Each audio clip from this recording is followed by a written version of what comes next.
News as we come on the air tonight. San Antonio police blocking off several roads due to high water. Yeah, I understand the night team's Patty Santos is at one of those road closures. I believe that we just lost her live shot, so we're going to come back to that story in just a moment. But moving on to other news of the day, continuous rainfall has been happening all day for the Alamo City. This is video from a few hours ago near Vance Jackson and Callahan. A creek bed that is normally dry is now filled with rushing water. And take a look at this video from Military and South Zarzamora as many prepare to cast their vote tomorrow. We can expect pretty much the same scene as today.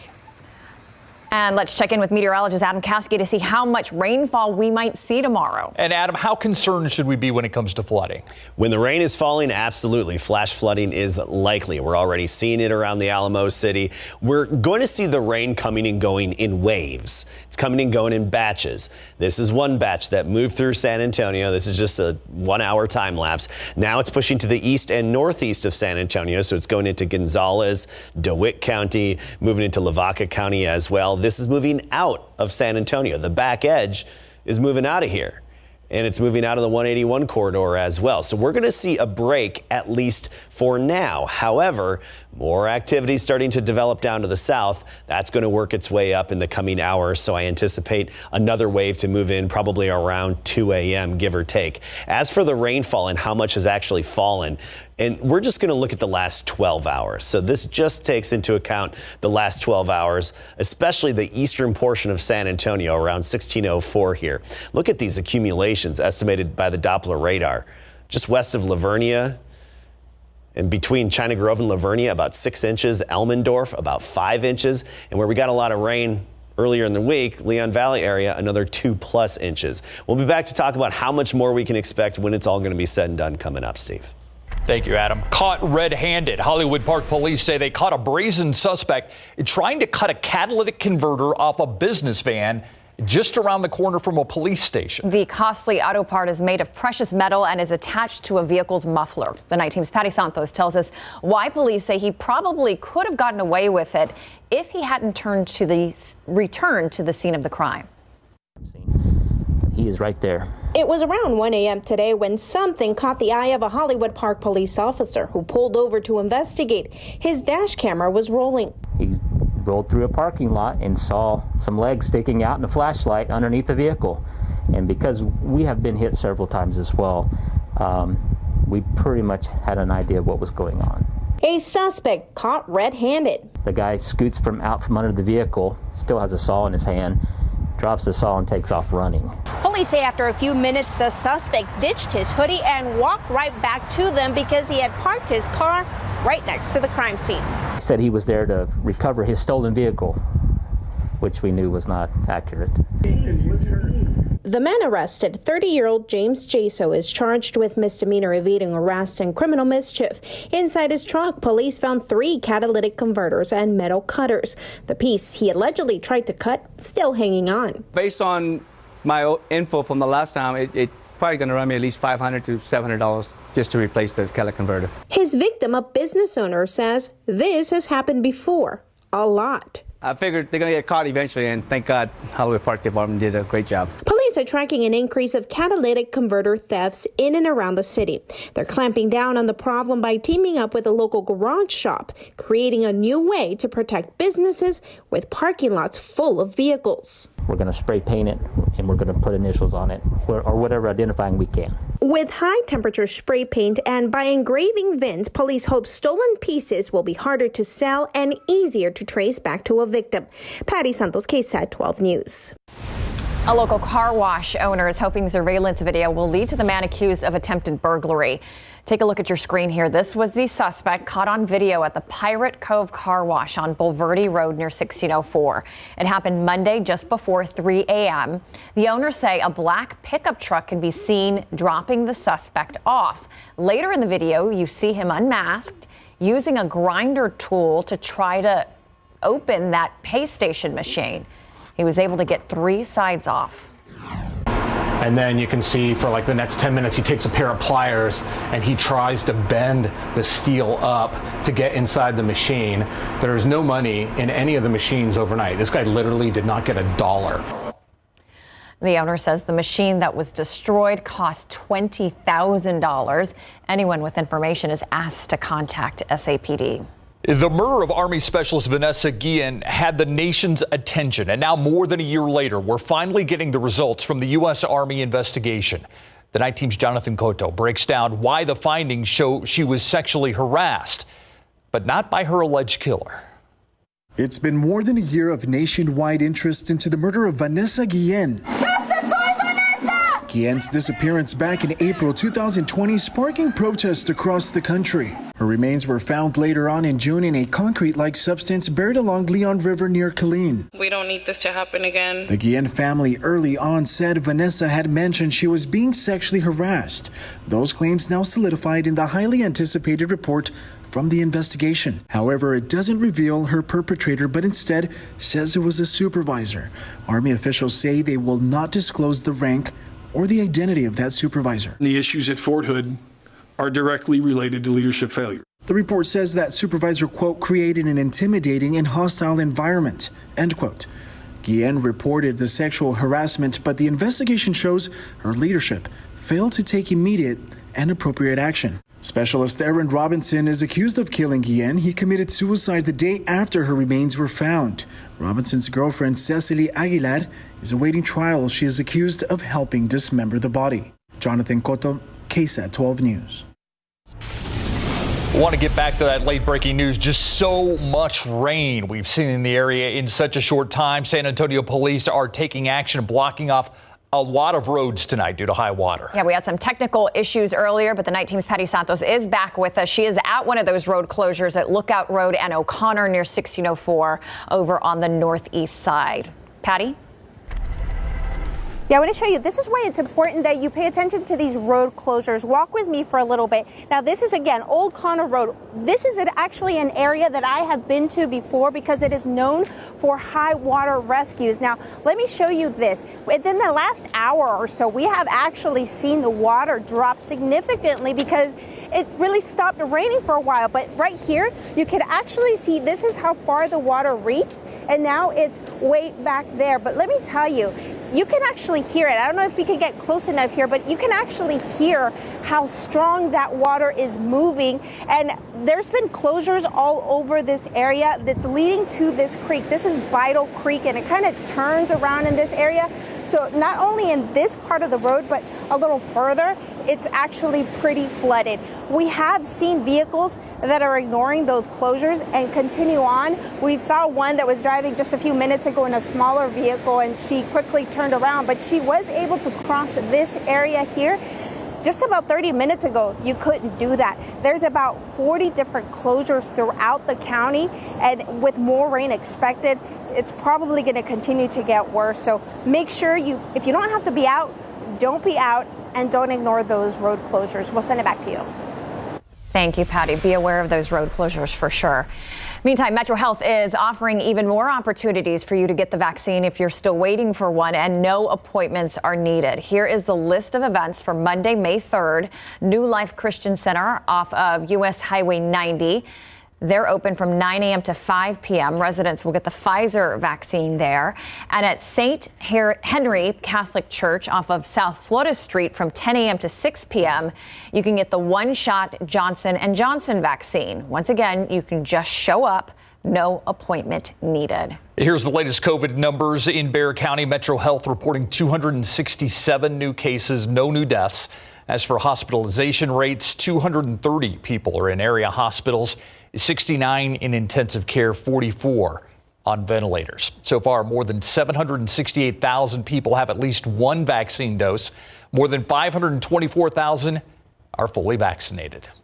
Well, tomorrow is the big day for local candidates here in Bexar County.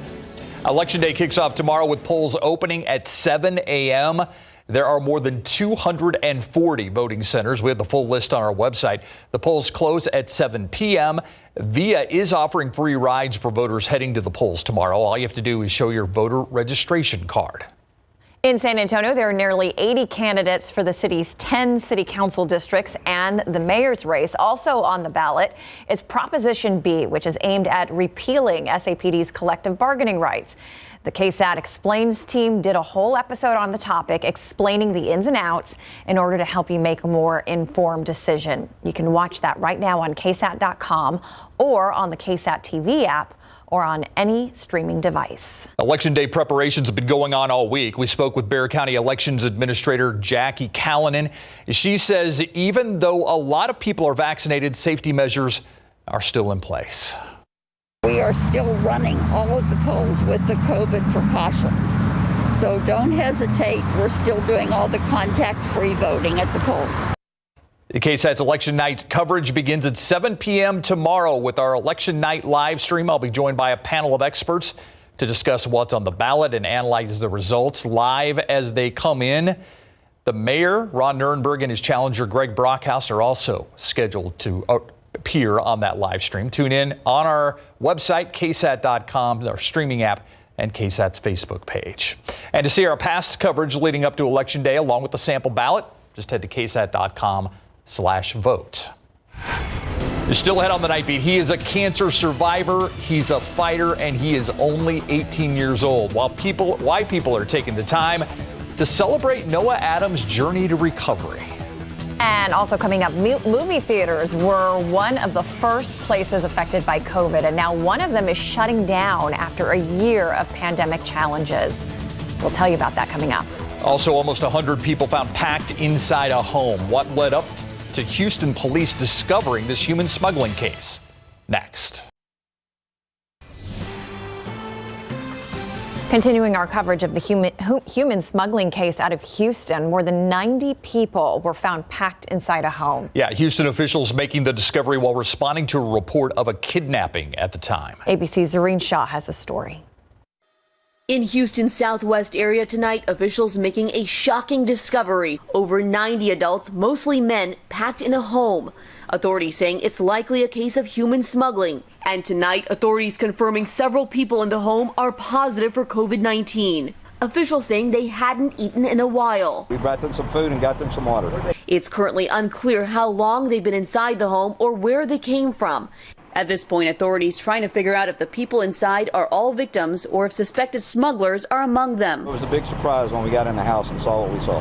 Neighbors as surprised by the group as authorities. We walked at night and we never see anything near to being suspicious. Zoreen Shah, ABC News, Los Angeles. A sad day, moviegoers. Alamo Drafthouse confirming today that one location here in San Antonio is closing for good. It's a location off Southwest Loop 410 near Highway 151. A spokesperson says the impact of the COVID pandemic just too much for the West Lakes location. It originally opened in 2004. There are still two other Alamo Drafthouse locations open. Right now, the Park North location is open and the Stone Oak Theater will open in June. Well, turning now to weather. That was the big story of the day today. All that rain flooding streets and causing a mess out there. So look at the clouds. Yeah, the low-hanging clouds. And we have a break in the action for the time being, and that's going to be the nature of these showers and storms. They'll be coming and going in waves. Let's take a look at the flash flood watch that we have in effect. And yes, we still do have some warnings in effect as well, but this is the watch for a good chunk of the KSAT 12 viewing area. Basically, Kerrville, Bandera, down to Hondo and points eastward. As we could see, another 2 to 4 inches and storm totals of up to about 6 or more inches in some spots where the heaviest downpours actually set up. So the potential's there for another several inches of rainfall. You look at the radar currently, and this is the batch that affected San Antonio and surrounding communities, and now it's pushing east of town. So it's moving into Cuero, DeWitt County, Hallettsville, Shiner seeing some activity, along with Smiley getting some good rain out of this. This is all moving eastward, and we have a break now in San Antonio. So we have actually just the low clouds and no rain falling, but That's good because we need a break. After all that heavy rainfall, we need some time to let the water run off. And we're going to get that until our next batch moves in. That next batch is already starting down in Webb County.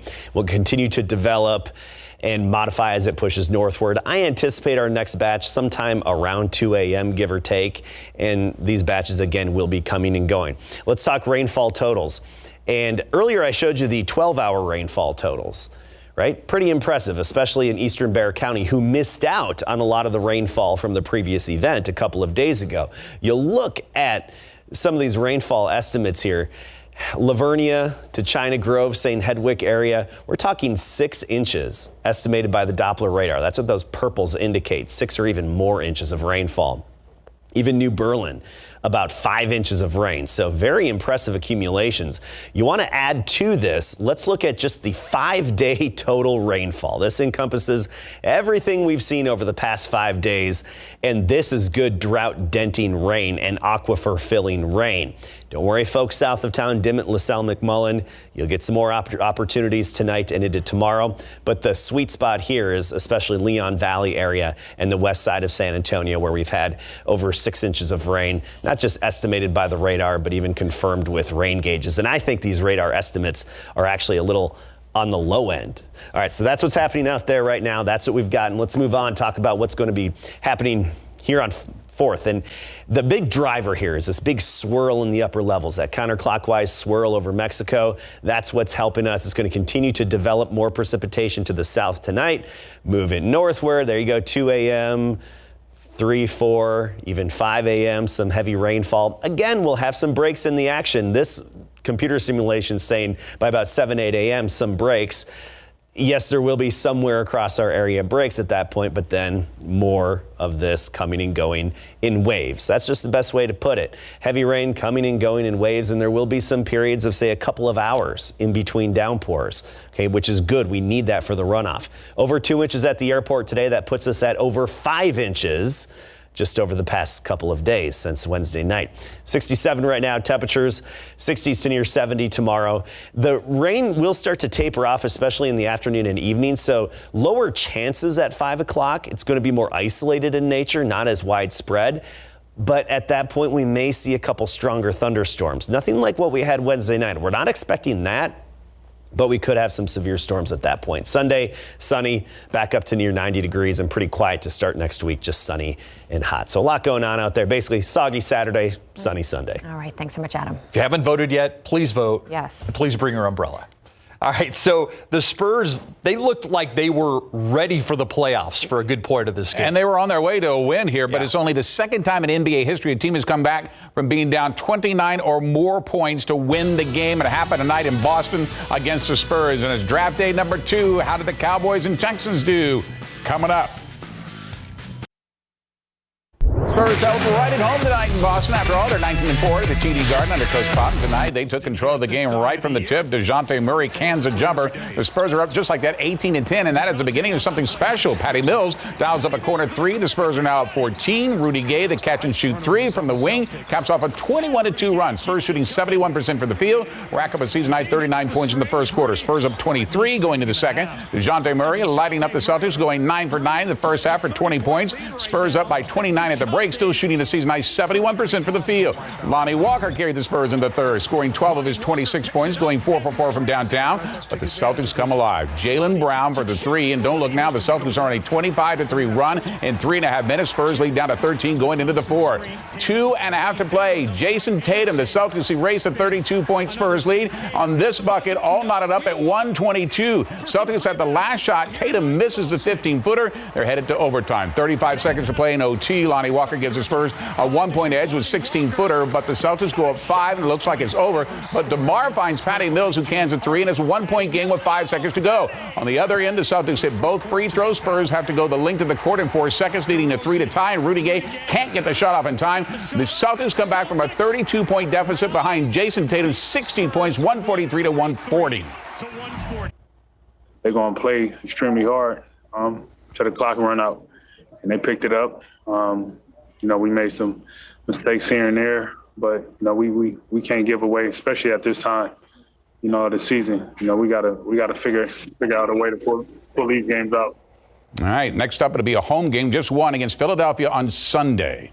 Pro football coverage, powered by Davis Law Firm. Less than 24 hours after being selected as the Dallas Cowboys' #1 pick in the 2021 NFL Draft, linebacker Micah Parsons and his family arrived at the Star in Frisco. Now, Parsons, who played at linebacker U Penn State for 2 seasons, was the Cowboys' plan B when they traded down to number 12 to get him and at the same time pick up an extra third-round draft pick tonight. As after the first 2 choices, cornerbacks J.C. Horn and went to Carolina Panthers, and Patrick Surtain was scooped up by the Denver Broncos just before the Cowboys were supposed to select at 10. But for Parsons, this is a dream come true since he and his family are lifelong Cowboy fans, even though they live in Pennsylvania. It's awesome. I think we all really just taking it in. I don't think none of us really sat down and was like, yo, this is crazy. We never really all talked, but I could tell by his facial expressions and my mom's expression, pretty priceless, I would say. And, to be here and, play for Jerry and play for Coach Mike is going to be an extraordinary honor for all of us. And, we're happy to be here. All right, the Cowboys stuck with improving their defense to kick off the second round tonight, selecting Kentucky cornerback Kelvin Joseph with the 44th overall pick. Joseph played in 20 games in his college career, 11 at LSU before transferring to Kentucky, where he started 9 games, finishing with 4 interceptions and 25 total tackles just at Kentucky last year. And get this, he ran a 4.34 at his pro day. And the Cowboys did something they haven't done since 1982, spent their first 5 draft picks on defensive players. What about the Texans? They finally get their pick next. Pro football coverage, powered by Davis Law Firm. After former head coach and general manager Bill O'Brien traded away the Houston Texans' top 2 draft picks for this year, the Houston Texans finally got to pick tonight. Just 1 in the 3rd round at 67 overall, and the Texans used that pick to select a quarterback, Stanford's Davis Mills. With all the uncertainty surrounding Deshaun Watson facing 22 civil lawsuits over the massages, the Texans deciding to use their first pick on a QB. Congratulations to Smiths and Valleys and TCU's Trayvon Mayrig, who was selected in the 2nd round by the Las Vegas Raiders, the 43rd overall pick. In 2019, the safety had 62 tackles, 4 interceptions, 11 pass breakups to go along with his 2 forced fumbles. And then last year followed that up with 47 tackles, 2 interceptions, 9 pass breakups, winning the Jim Thorpe Award as the nation's best defensive back. And former Reagan and Aggie quarterback Kellen Mond, who led Texas A&M to a 9-1 record and 4th in the nation, was drafted in the 3rd round by the Minnesota Vikings with a 66 overall pick. Signing day at both Memorial and Johnson High Schools. The Minutemen's Patricia Campos is headed to Angelina College to play soccer, where over at Johnson High School, the Jaguars' Ajan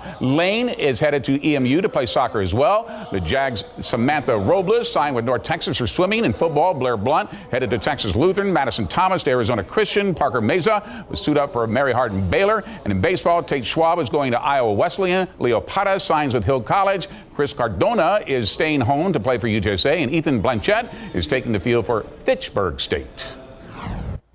From what I saw in the reviews and everything, the coach is telling me they're making me feel very welcome. And the scholarship that they're giving me is just a good opportunity to take. Very excited. It's always been a dream to play in college, so it's a pretty big deal for me. And just get a good education here and make something out of my life.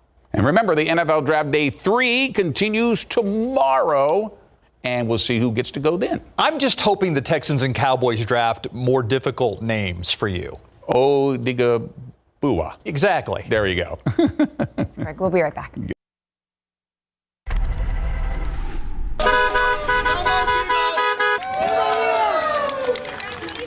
No more chemo. The rain didn't stop Noah Adams from celebrating the end of his chemo treatments. The 18-year-old now considered a cancer survivor. Awesome. We have been following Noah's journey since last year when he found out he had Ewing sarcoma. That's a rare bone cancer. His leg had to be amputated to remove the cancer, but he is thriving with his prosthetic. Noah will graduate from Central Catholic next month. Then he's off to the University of Pittsburgh to study psychology. Woo-hoo! Way to go, Noah. Love to hear it. That's awesome. Absolutely. As we go into the weekend, we're going to have more off and on showers and storms tonight and into tomorrow. There is the off chance of a rogue severe storm, but primarily we're looking at the flash flood potential through tomorrow afternoon. Then Sunday, sunny, get outside, have a good time. Enjoy it. Or whatever. That'll be unusual, right? Okay.